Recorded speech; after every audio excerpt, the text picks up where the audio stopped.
Artinya jangan kira orang-orang baik yang lewat pejabat itu tidak kalah kontribusinya, ya banyak juga. Ini bakas sing soleh loh, ini bakas sing napa? Soleh. Kula nu di kanca niki kisah nyata, sugih banget, sangat-sangat sugih. Anake kiai. Nggih, tapi ra iso ngaji, tapi rontok tahu krungu ngaji, sugih gara-gara pedagang. Nggih baru uripe, sugih tenan. Dekne kagum mbek Rasulullah itu sederhana. Dia itu pernah dengar Nabi itu dawuh, "Inna wa ta'ala ja'ala tis'ata asyari rizki fit tijarah." Allah itu membuat 9 dari 10 rizki itu fit tijarah. Andai kan rizki itu 10, 9-nya itu fit tijarah. Jadi betapa barokahnya tijarah.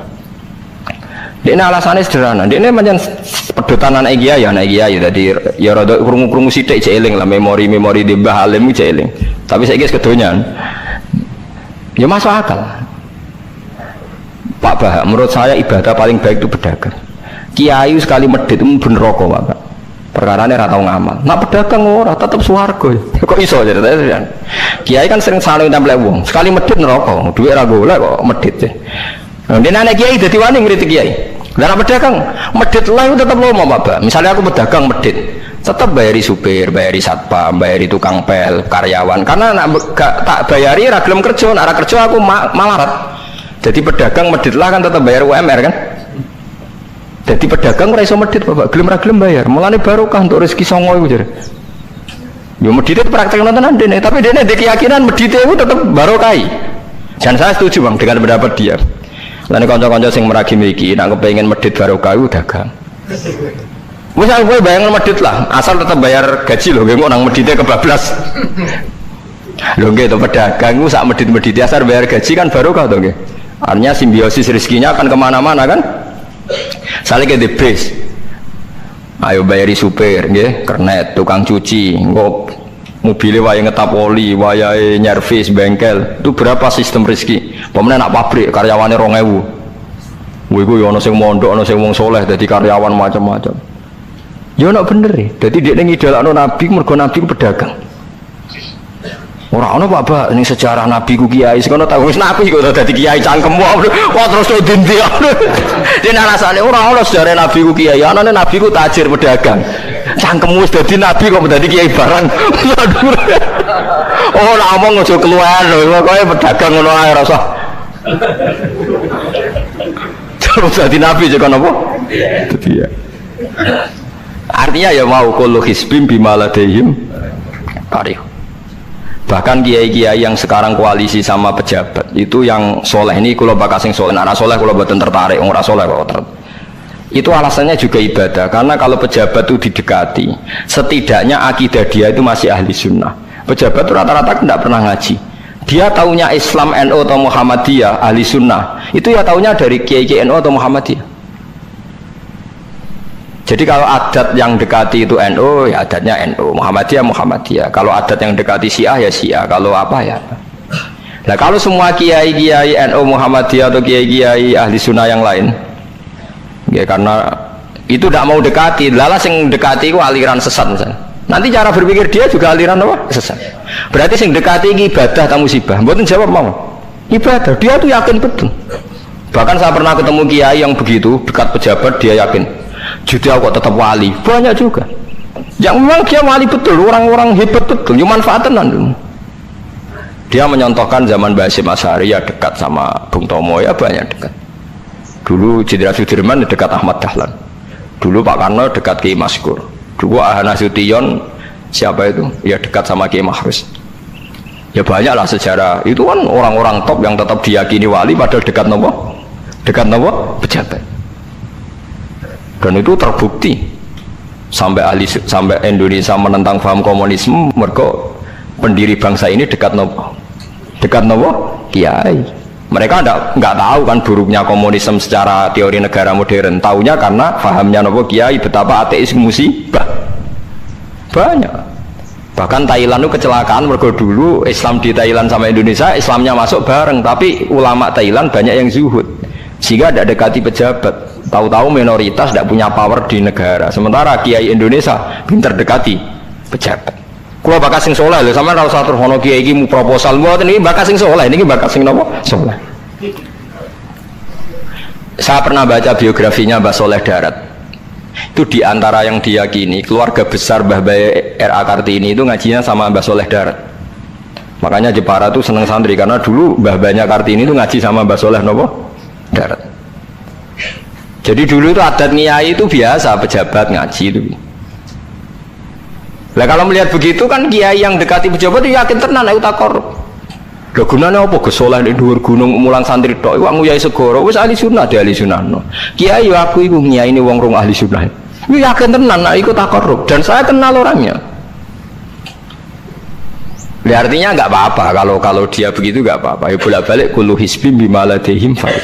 Dia nyontohkan itu di Syiah di Iran. Iran dulu ahli sunnah itu banyak. Tapi ketika penguasa itu lebih dekat tokoh-tokoh Syiah, lama-lama jadi negara Syiah karena wilayatul faqih itu dipegang nopo Syiah. Dulu Arab Saudi tidak semuanya Wahabi. Gara-gara pendiri Abdul Aziz itu setelah dari revolusi menang Abdul Aziz, Ali Saud istilahnya. Ali Saud itu dekat dengan Abdul Wahab. Lama-lama jadi faham nopo Wahabi karena Abdul Wahab sama Ali Saud itu dekat. Makanya sekarang diarani Saudi Arabia. Sebenarnya jeneng Saudi itu ilegal, itu nama pribadi. Tapi karena dia penguasa Arab, lama-lama jenenge Arab nopo Saudi itu Ali Saud. Yang sekarang punya anak Fahad Abdullah itu dulu bin Abdul nopo Aziz.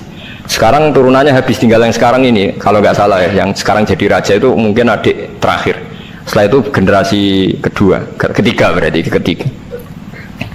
Lalu ngomong alim seneng ora tau ning di ning Arab, tapi gak gelem muni Saudi. Perkarane rontok negara jadi diakoni wae mbae. Jadi muni Arab Saudi padha karo muni Indonesia Soekarno ngoten. Muni padha karo menapa Indonesia Soekarno. Ya Arab Saudi jenenge Arab tok asline, cuma gara-gara revolusi politik ditambahin apa? Jadi sehingga kesane nek ora turunan Saudi gak iso. Ya wis dadi rojo, dadi ahli Saud, napa? Ya iki aja melok-melok ngomong paham wis pokoke ben ro. Artinya apa? Dari sekian contoh itu betapa pentingnya ulama ahli sunnah dekat pejabat dan bisa mensunnikan. Nyatane tenan ya. Kados pilpres kemarin, mbok suni mbok ora iku wae calon presiden selawatan tenan. Mergo dhekne ngerti trene saiki napa? Mbok latihane gapan ya ora ero, tapi kan terus masal. Lebatin ini memang teori itu sama-sama mungkin benar. Begitu juga teori tuku tanah niki kula contohkan. Sampeyan saiki tak bedheki. Ana tanah pinggir ratan, pinggir Malioboro misalnya. Pinggir Malioboro. Mustafa Beruhen itu ahli dakwah terus ngandani niki ampun nggih maksiat itu dosa. Jenengan cangkruk teng mriki kathokan cekak wong wedok maksiat dosa. Nek ra diencepi. Kamu siapa kok berani? Lu siapa kok wani ngloroi aku? Jajal misalnya Mustafa Sugih di desa miliar mbok sak triliun. Tanah ning kono iku dituku kabeh. Bareng ngono ana wong kathokan cekak maksiat ning kono. Kowe aja ning kene, Nduk. Kamu siapa? Sing duwe. Bareng. Gampang ndi nganggo dakwah kiai ambek tuku. Jawab mawon sing. Lah ini dakwah bil hikmah ambek bil mal cepet di. Bil mal kan. Dan itu ya ndak menyalahi Quran wajah itu bi amwaliku. Mulane kula termasuk ngrasa dosa perkara ora sugih nganti ngoten niku, paham.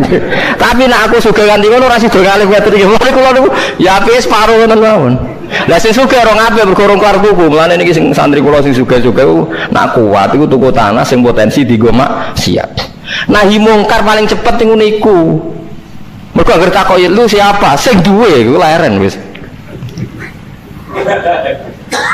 Lho nggih to nggih. Gon-gon dalan sing dienggo maksiat, mbok loro tok kan suwi, tapi nek mbok tuku, terus tetep dienggo. Nak ngusir kan gampang. Lu siapa kok ngusir sing duwe? Gampang ndi? Ha mulane mulai dhisik agama ora iso ninggal wong sugih. Bilal iku melarat. Dadine wali mergo melarat sabar ning tauhid. Tapi sing nyelametno donyane Abu Bakar. Dadi pancen mlakune agama yo kombinasi melarat ambek sugih. Mulane sing melarat ora usah ndonga sugih perkara niku kombinasi wae. Tapi nek wis bosen banget yo oleh lah maksudnya iki. Nah ndonga ngeten tak wari Gusti contoh melarat mboten kula nggih mun wonten lho Gusti. Kadosnya tidak mendesak harus saya, tidak mendesak harus apa? Saya. Kita kula mun suwi yo Gusti dadi contoh mun apa? Paham ya, terus nahi mungkar niku nggih wonten istihade dadi. Nggih sama nahi mungkar dalam politik nggih ngoten. Dulu di Rembang Dulu di Rembang juga banyak lokalisasi. Kalau masih ingat kecil saya dan ya kuat karena di backing oknum-oknum tertentu. Tapi ketika bupati itu mulai dekat kiai. Pernah era kakak saya kandung itu wakil bupati. Setelah itu anaknya Kiai Khalil. Sekarang itu teman saya malah yang jadi bupati. Itu ya rubahnya luar biasa karena ya guyonan mereka paling nyai Gus dakwai kesuwen. Bupati gampang Gus gawe SK ngongkon Satpol PP. Artinya jangan kira orang-orang baik yang lewat pejabat itu tidak kalah kontribusinya, ya banyak juga. Ini bakas sing soleh loh, ini bakas sing napa? Soleh. Artinya kullu hisbim bima ladaihim farihun. Yang yakin dengan kebaikan bentuk ini juga banyak. Kowe aja mau meyakini dhewe apik kok Mustafa, langgare cilik tetep istiqomah, nak bar wiridan ora donya. Iku ya apik, tapi dene ya ben yakin bener dhewe ben terus. Nah dene yakin terus nyalon bupati malah dadi kan. Tapi jangan merasa benar sendiri. Ya yakin saja kalau dia benar. Tapi jangan yakin benar sendiri karena dia tidak bisa bikin SK untuk membubarkan tempat maksiat. Utawa ora iso tuku tanah sing dienggo napa? Maksiat. Jadi pilihannya bubarno niku. Nah sampean takok, lah ngono ulama ra kalah, goblok kena ulama kalah. Ulama tetap paling bener. Perkarane piye? Wong sugih mau iso ngusir wong maksiat kok tanahe ning tanah liya, tapi ora iso ngilangno maksiat mentale wong iku. Lha iku sing rada betah ngilangno sak mentale iku ulama. Mulane ulama takoki, "Lah kok iso tapi sampean ora iso ngusir kok nggon maksiat, tapi mau pindah tok wong tetep maksiat." Lah sing iso nobatno iku ulama, ya rada menang-meneh maksudnya ya rada lumayan. Mulane kula nganti saiki cek susah, kula nanti maca kitab ana cerita, muga-muga ora bener cerita iku, tapi kula kadung maca, ajane nyesal kula maca niku. Tapi kula kadung napa maca. Dadi ana wong mati syahid, wong melarat, wong lomo sugih ambek kiai alim niku ning pintu swarga. Wis jelas mlebu swarga. Lha iso bantah-bantahan. Jari sing mati syahid saya dulu karena jelas di hadis-hadis sahih itu mati syahid itu spesial. Jadi saya paling berhak masuk dulu. Jari sing melarat enggak. Di hadis-hadis orang melarat sabar itu spesial. Jadi saya dulu. Jari sing sugih enggak. Orang kaya dermawan itu spesial. Jadi saya dulu. Ulama yang menengah roh wong telu goblok bantah-bantahan ulama yang menengah bareng menengah ulama yang jangan ulama kan dia menang dia lah ya bingung karena ulama kan banyak pertimbangan sing marah iku dia kabeh akhirnya Allah ngutus Jibril ya Jibril beri keputusan sama mereka ya, Jibril kan malaikat paling terpelajar Jibril tak kok hei kira sabar kowe karo nak kira sabar mlebu swarga jari sapa jarine ulama aja disiki gurumnya nggih sepakat berarti satu sepakat. Sugih dermawan kowe kok roh nak ngono iku apik jare sapa nggih jare kiai aja disiki gurumu berarti dua sepakat paham nggih. Mati syahid kowe kok roh nak syahid ganjarane gede kata Pak ulama aja disiki gurumu. Tiga orang ini sudah ikhlas ulamanya dulu karena tiga orang tahu itu dari apa ulama. Ya berarti sepakat kan ulamanya dulu ya Jibril kita sepakat. Ulamanya sira gelem. Masalah sing mondokno kula niku gitu-gitu itu kan. Sampai sing melarat itu gerutu, sing sugih menangan mulai dino kan itu akhirat. Karena sing ulama iku ora wani disiki sing biayai iku ora wani. Kenapa kok mandek niku Jibril sing biayai kula niku. Akhirnya balik si menang kan sama seperti hukum dunia kan wong sugih menangan. Wah, kalau cerita itu muka-muka rata nanti kalau kadung moco, rati ketun lah, moco cerita itu. Karena akhirnya ulamanya kalah kan, pas padahal tiga orang ini sudah sepakat. Soalnya kalau ulama pokoknya melebu, ya syarat terang. Artinya terus melebu lah, rasa nerang no. Wong sing biayai mesti swarga ya toh nggih. Mau urutan-urutan ngono ora terus mlebu neraka kan ya mboten. Mau urutan mawon kok gegere. Tapi lewat ngaji ini Anda menjadi tahu. Jadi yang biasa toreko, biasa wiridan, jangan menafikan orang-orang soleh yang mungkin meyakini ada efektivitas pakai kekuatan politik dan harta. Paham ya? Nyatanya ya iya. Misalnya tanah-tanah sing potensi nggo maksiat sampean tuku ya nggak mungkin dienggo maksiat. Kulo cek eling. Kulo nu gak ada guru kulo nu kok kathah. Di antaranya saya punya guru punya tanah luas di perbatasan, luas sekali. Itu zaman itu mau dibeli Cina itu 2 miliar. Yang zaman itu harga rata-rata sekitar 700 juta. Mau dibeli 2 miliar. Itu beliau tidak boleh bilang sama saya, nak nganti dituku Cina perbatasan, nak digolonte dosaku rak nganti mati. Wes melarat lah bakal takdol. Jadi banyak juga orang yang meyakini adol tanah ning wong sing potensi digo maksiat itu dosa gede. Nah suatu saat ini kejadian lagi dan beda lagi. Ini ya guru saya tapi beda lagi.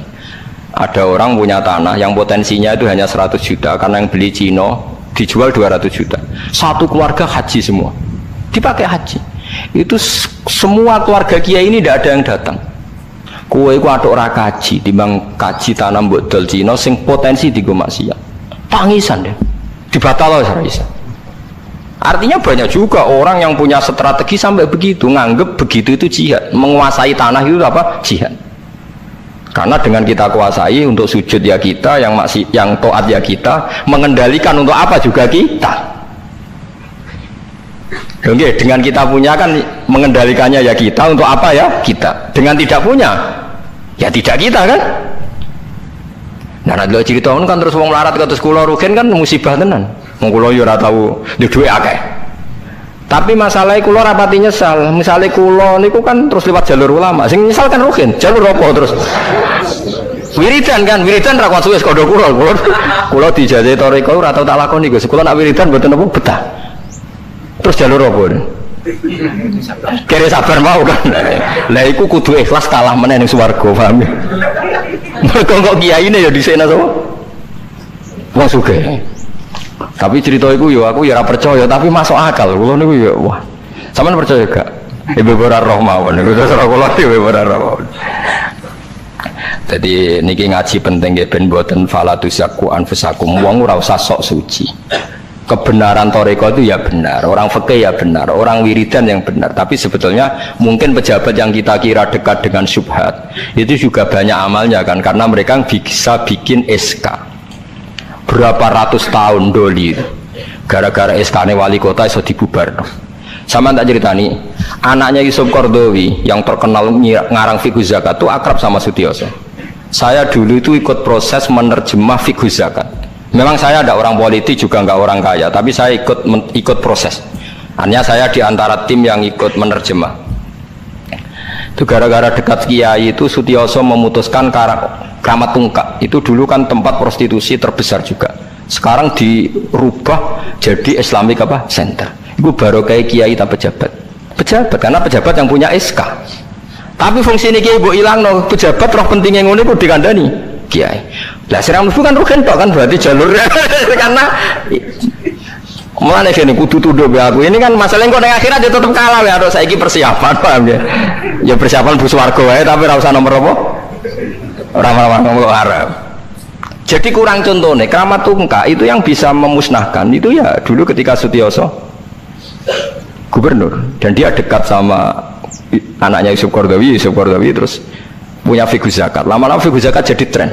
Sampai di Jakarta ada Basnas, ada rumah zakat. Sekarang di Jogja ada Lazis, ada macam-macam.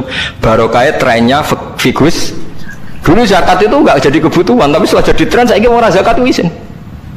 Banyak pegawai-pegawai itu yang enggak sholat tapi zakat. Jadi takoi kenapa? Tren Pak Ba izin jadi. Kesannya kok antisosial. Jadi kesannya anti apa? Mulane kula kadang nggih. Makanya bapak dulu. Bapak itu anak pertama itu disekolahkan, ya sempat jadi pejabat. Nah itu sirinya kenapa Mbah Hasyim Asari Salim itu Gus Wahid kan belajar bahasa Belanda sampai Inggris. Walawalai zaman Gus Wahid jadi Menteri Agama. Andai kan Gus Wahid tidak Menteri Agama, mungkin cara berislam Indonesia tidak sunni. Karena Gus Wahid pertama jadi menteri terus jadi ahli sunnah. Lama-lama sekarang jadi tren Menteri Agama Indonesia harus ahli sunnah. Nah gak ya ora pantes mung disi-disi ya wis apa? Ahli sunnah. Ulah tapi kadang santri fanatik, tapi Gus Wahid seralim koyo abai lah. Kita orang fanatik repot kan nggak ngakui kebenaran dengan bentuk lain. Khawarit tuh jadi apa? Khawarit. Jadi saat ini ngaji kita kudu sadar kullu hisbim bima ladaihim farihun. Dan itu dicap elek nak wong ngrasa bener dhewe. Sing apik fala tuzakku anfusakum huwa a'lamu bimanit taqwa. Kalau aku cek eling diceritani ada kiai alim, ini kisah nyata, alim banget. Kalau mawon ngakoni nak dene wong alim, dia alim banget. Tapi wong alim lah iku nek rapati duwe dhuwit iku duwe sandal anyar kowe eling. Iku salah ya wong alim rapati duwe dhuwit. Dekne salat ning masjid pinggiratan, masjid umum. Gurine iku ana wong rambute gondrong tatonan. Amen nututi dekne. Dekne curiga sadale didelekno. Bareng ngono jebule wong tatonan nututi kabeh makmum. Lha ape njuk sepuro isin. Ora njuk sepuro tau sunat. Lahir repot to ngadepi ngoten. Cara alamat lahir iku preman. Jebule nututine niat ape? Makmum. Kubutune pol dene ndelekno sandal. Piye carane istighfar? Ayo repot to ngadepi. Lho lah iya jangan kira sampean tak ceritani. Islam sing ijek preman ning dalan-dalan. Saiki wong Kristen gawe gereja iku wedi kiai apa wedi wong Islam preman? Wis jawab jujur. Wedi Islam preman, kok nak kiai ora ngarah piye-piye, cara mangkel lo iku prosedur. Tapi ngadepi Islam preman. Dobong. Lah ya mesti kadang itu ada fungsi yang kita pun tidak bisa menggantikan fungsi mereka. Meskipun kita tidak pernah membolehkan anarkisme, tapi selalu ada kebaikan yang kita orang baik pun kadang tidak bisa. Kiai sing penggaweane itikaf ning masjid, apik kita sepakat apik. Saiki ana wong kesasar ning dalan, sing nulungi wong dalanan ta kiai sing itikaf. Lah saiki ana kecelakaan ning dalan, tabrakan sing nulungi wong itikaf ta wong sing cangkruk ning dalan. Ning dalan. Berarti ada kebenaran yang kita pun orang baik kadang tidak bisa melakukan. Dan tapi ora usah walik model wong LSM. Berarti ampuh yang di jalanan fungsinya lebih banyak timbang yang di masjid. Wah, yo kasus. Terus buat simbol model LSM yo. Ya tapi nak buat simbol yang terbaik tetap yang di masjid yo keliru juga kan kowe mungkiri fakta kan. Sing bener ya ulama tetap fala tuzaku anfusakum. Ora usah sok napa suci biasa wis. Semua yang lakoni apik kados kula mulang-mulang ben ngenteni mati wis sesuk mati dhewe. Ora wae mati apa? Mati dhewe. Mun kula terusno gitu terus eling-eling menapa. Kula hisbim bima ladehim napa farihun.